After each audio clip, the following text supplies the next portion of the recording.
আজ তোমাদের সাথে চলো একটা হেলদি স্যালাড রেসিপি শেয়ার করি, যেটা টেস্টিও হবে, টামি ফুলফিলিংও হবে এবং হেলথের জন্য খুবই ভালো।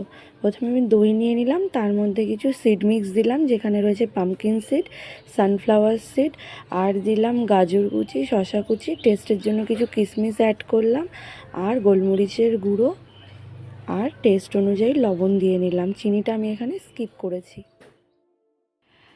এই যে রায়তাটা মানে ভেজিটেবলস দিয়ে, এটা চাইলে তোমরা ফ্রুট দিয়েও বানিয়ে খেতে পারো। আর এটা চেষ্টা করবে তোমরা হচ্ছে মর্নিংয়ে ব্রেকফাস্ট করার পর খেতে পারো, আইদার লাঞ্চের পর, টামি যখন একটু ফুলফিলিং থাকবে তখন, আফটার লাঞ্চ। চলো একটু খেয়ে দেখি, নাহলে তোমরাও ভাববে যে আদৌ যেগুলো বানাই বা দেখাই সেগুলো আমি খাই কি না। অবশ্যই খাই। খেতে কিন্তু খুব টেস্টি।